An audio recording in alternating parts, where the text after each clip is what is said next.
Hi, I'm JD Park, I'm TJ Shelley. and this is One Stop Real Estate.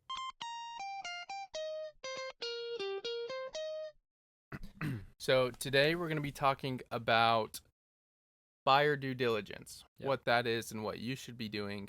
A lot of people think that when they first get under contract, that that's it. Yep. You can just sit and wait, and everything else will happen for you.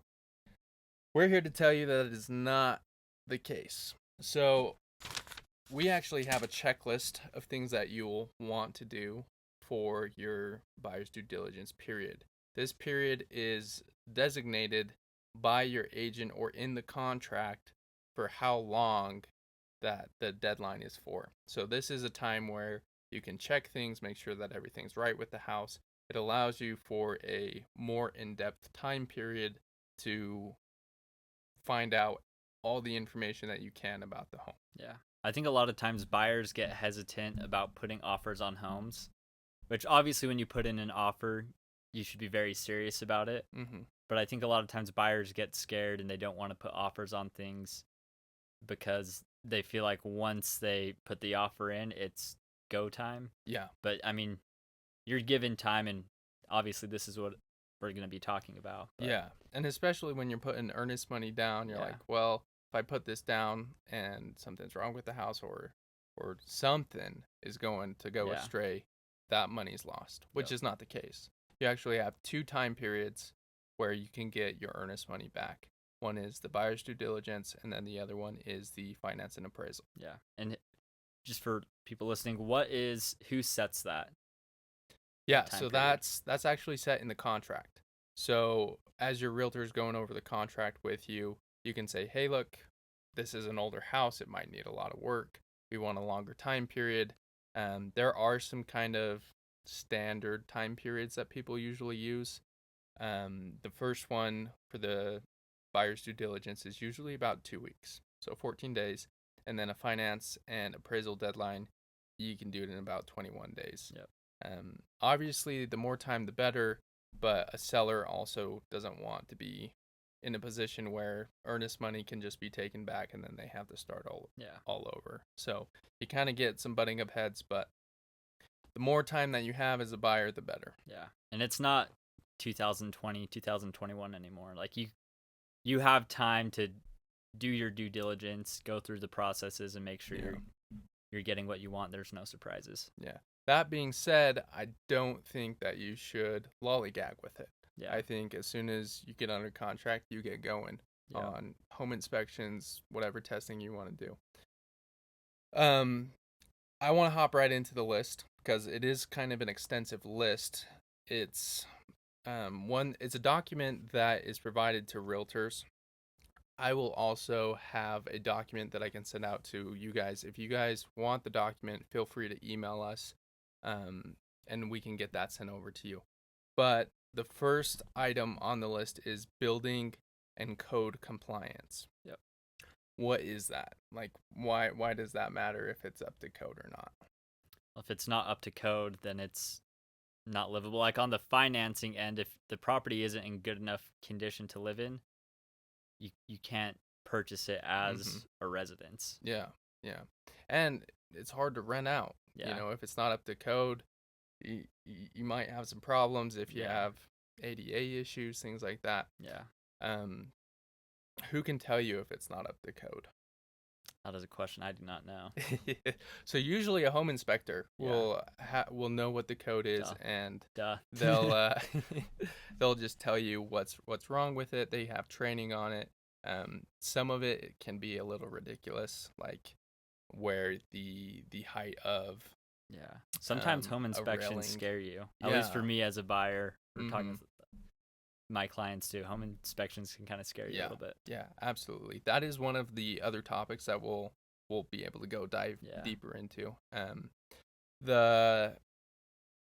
The next thing that I wanted to chat about, this is not on the buyer's checklist, but it's seller's disclosures.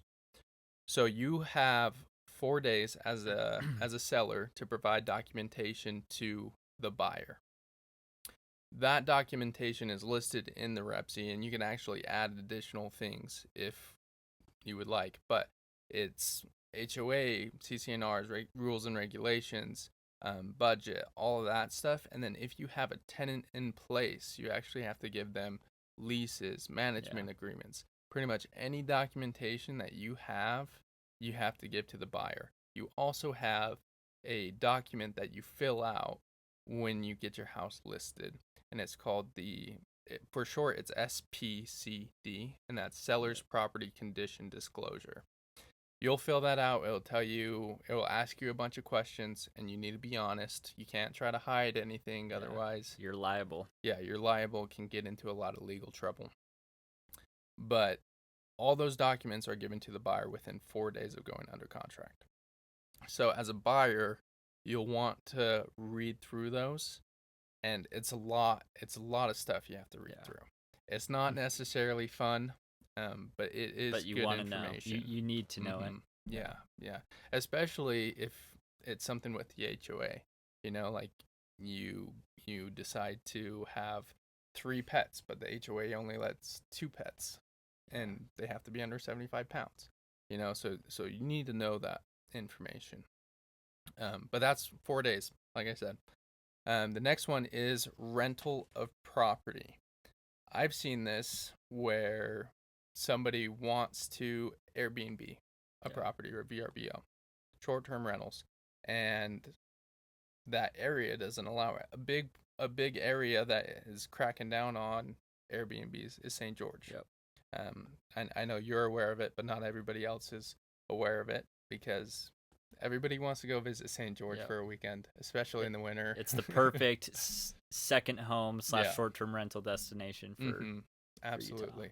But now they're designating sections to that. And so finding out that information, usually it's listed in an HOA. I did hear that there might be some legislature coming out about HOA restrictions on short-term rentals.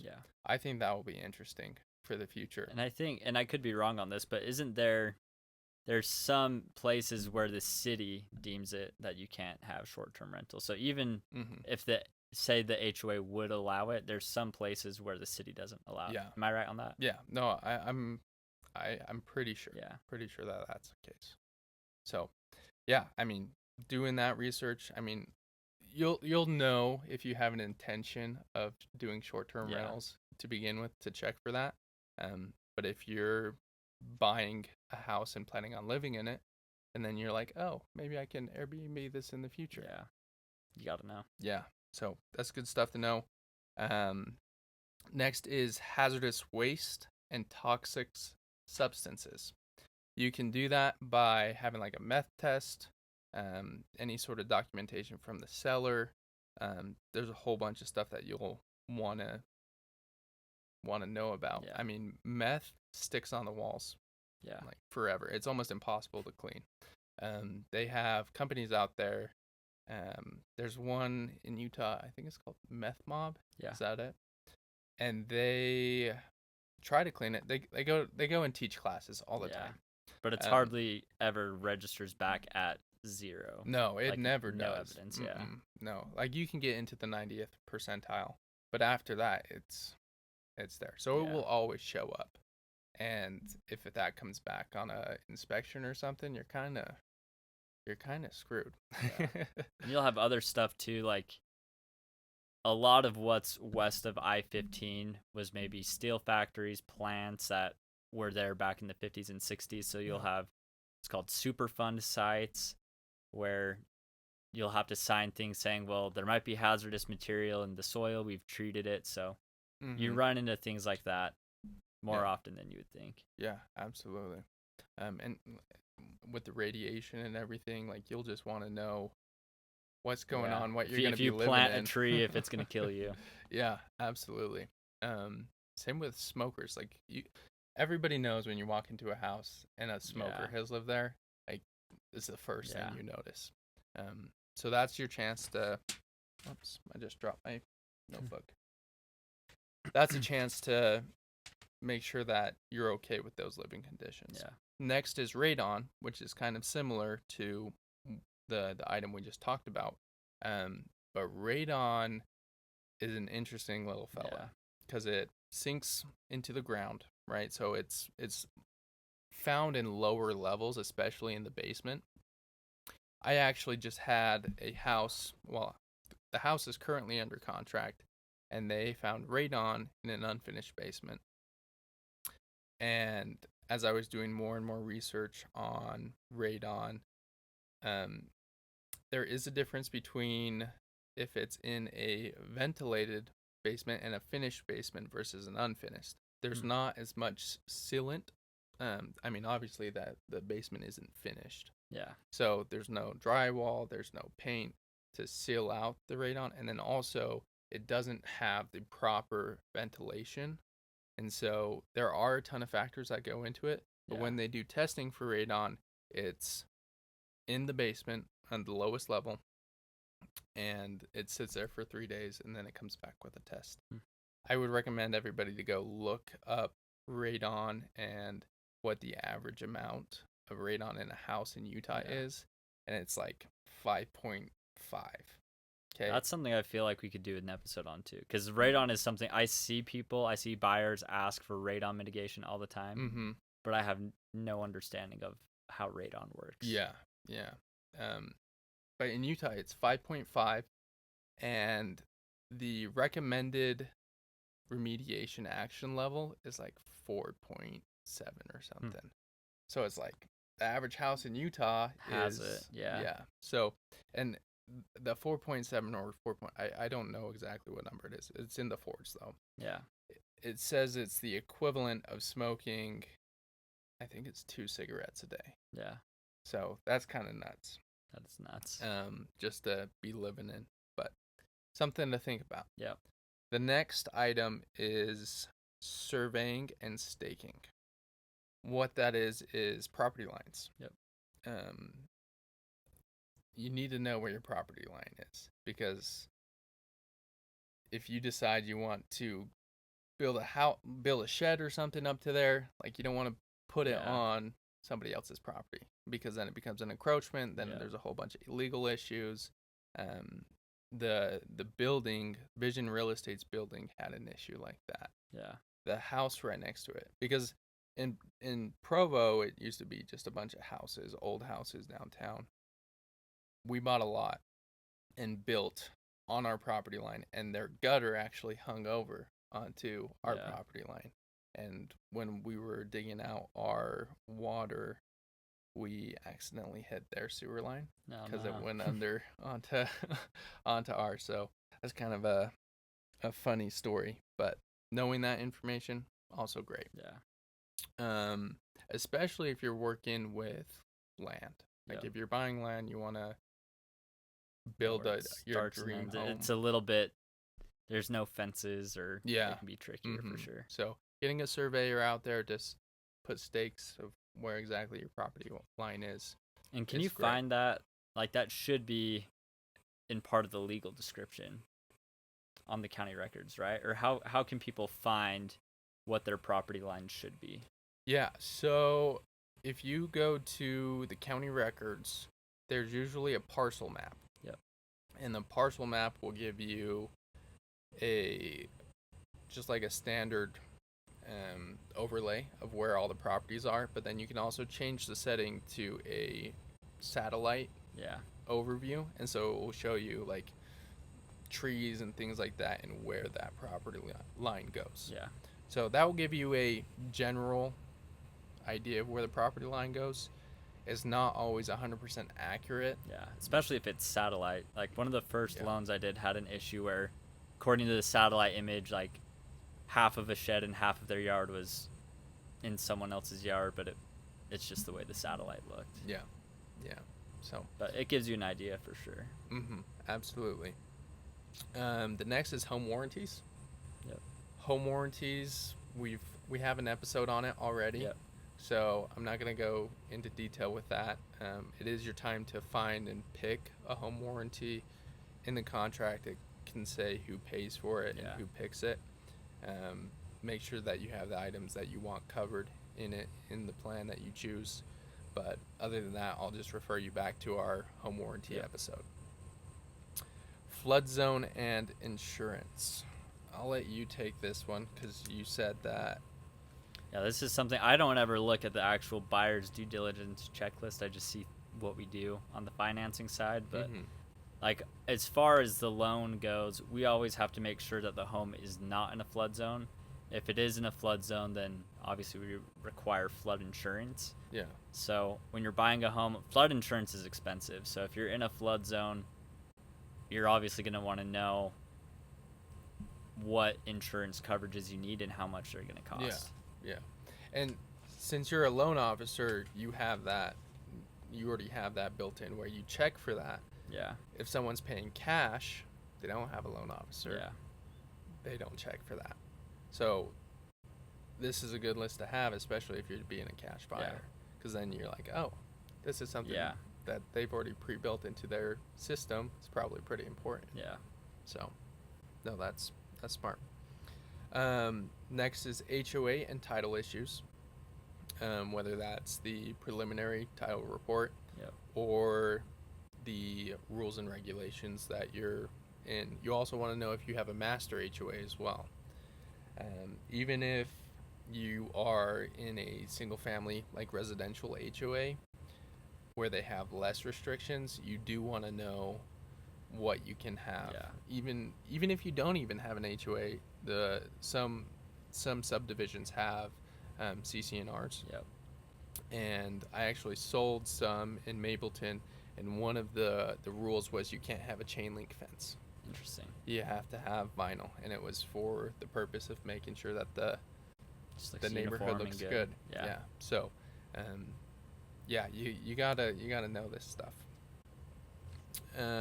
Next is physical condition. This one's pretty easy. It's covered by a home inspection. Do you guys have home inspectors that you like to work with and that you recommend, or do you just leave it up to the realtor and the... Yeah, I usually just leave it up to the realtor because everything that the loan goes off of is based on the appraisal. So we have an appraiser panel. Appraisal laws are interesting. We can't be too close, so it kind of just gets sent out to an appraiser panel. But there's obviously appraisers that we like to work with and that are on our panel. Sweet. Awesome. So for your home inspector, some home inspectors can be good, some are different. Usually they'll all kind of be uniform and up to a higher standard. There will always be something wrong. I have never sent out a home inspection and not a thing came back. Even on new builds, new construction, they even come back with something. Having the expectation that will happen will make it a lot more stress-free. Because you just know. You know, they're gonna go over roof, every inch of the house. So if there's something wrong, you'll know. One home inspection that I had was concrete heaving. They were up on a hill, and some of the concrete had shifted once it settled, and so that's something that I didn't catch when I walked through that house. You know, it's just something that you have to have an expertise of, and you see those memes on real estate groups of like the dad coming through the home and doing the inspection for him. It's not the same thing. Get a professional. It's well worth your money. The other one is square footage and acreage. This is good information for property tax purposes. If you have a larger square footage, you'll be taxed a little bit more on it. But then also, if somebody's using the county records as their source for square footage, I've had houses that I've sold that the county records are off. And so that decreases appraisal value, but then also you can negotiate that. You say, hey, look, this is a 200 square feet off. I'm paying for a 3,500 square foot house. It's 33. But it's really 3,300. And that can adjust the price by quite a bit. So for negotiation purposes, having that information is good as well. Utility services, whether they have access to water, internet, electricity, gas, Yeah. and who the providers are is important, especially with those homes that are kind of out in the boonies. Yeah. You know, some of them don't even have fiber now, and if you Yep. work from home, that's pretty important for you. Want that. And Starlink is more expensive than regular internet, Yeah. so having that expectation for your bills is Yeah. going to be important as well. Geological conditions. What are some geologic conditions that come to mind when you're looking into a home? First one that came to mind is soil, which is like the hazardous material, which we already went Mm-hmm. over. The next one, if there's been mudslides, or if the builder didn't build the correct retaining walls or go through the proper Yeah. procedures, then you're in Mm-hmm. trouble. So, Yeah, or like that house in Draper yep, that fell off the hill. yep, Um, Another one that comes to mind is water table. yep, Um, Whether or not a house is close to a lake, yep, that will also affect things. And then here's one that most people don't think of, mainly because we're in Utah, is earthquakes. yep, Is it on a fault line? Like, is it close to a fault line?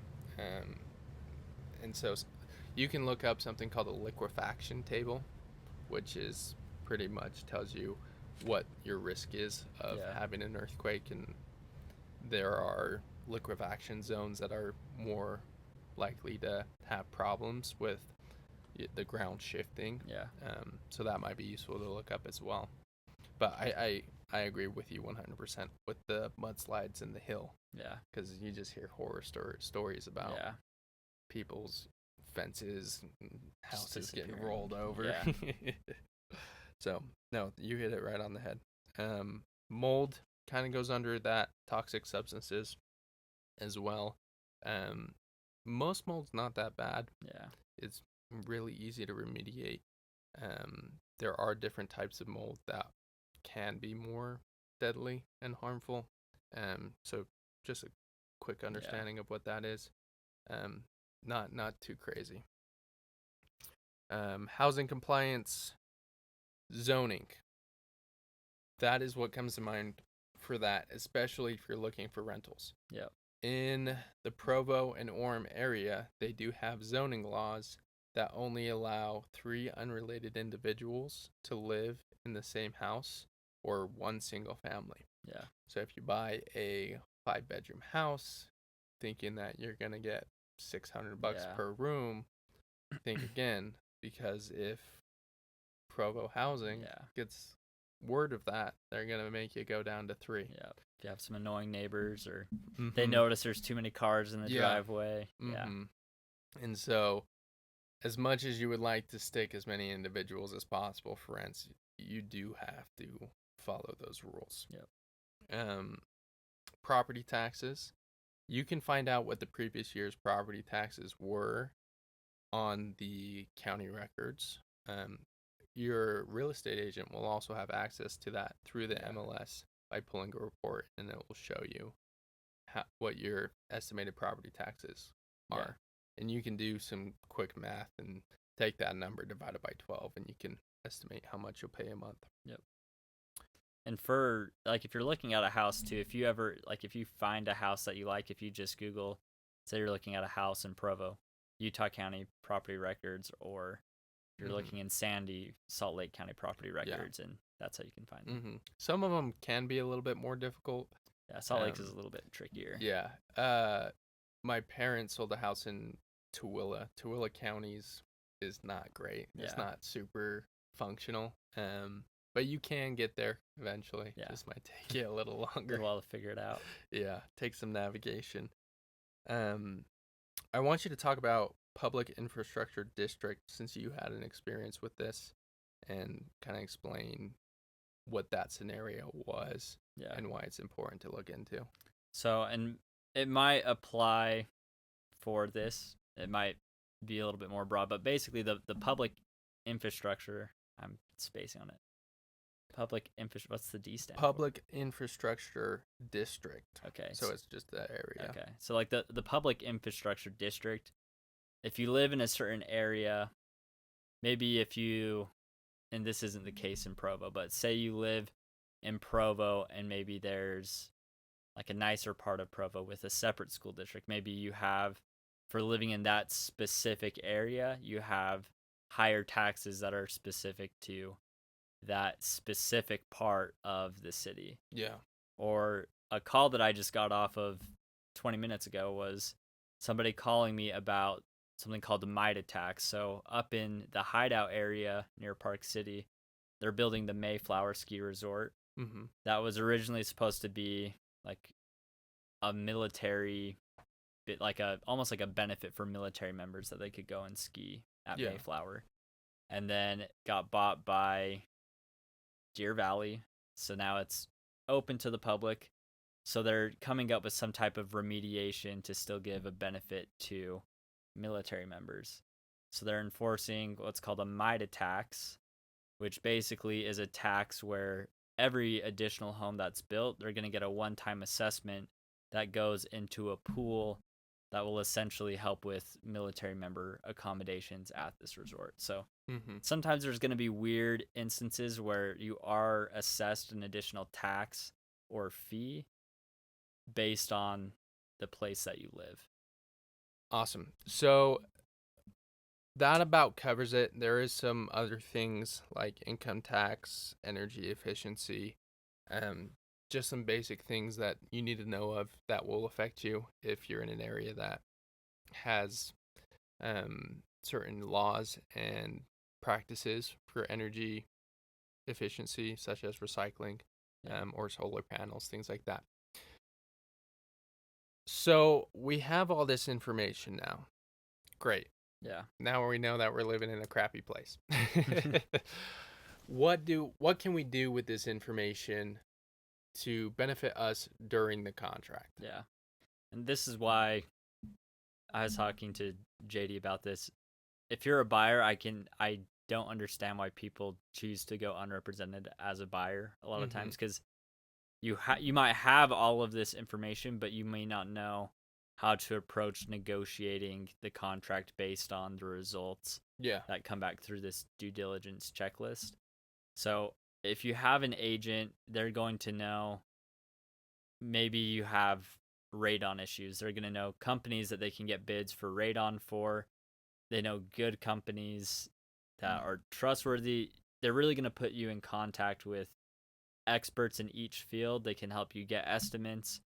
They can help negotiate and say, well, we really don't like that maybe at one point in time there was hazardous material in the soil. They know the appropriate things to ask for, because you might say, I want $15,000. Like, that might not happen, and they know what's appropriate and what's within the realm of possibility. Yeah, absolutely. And they'll also know the cost as well.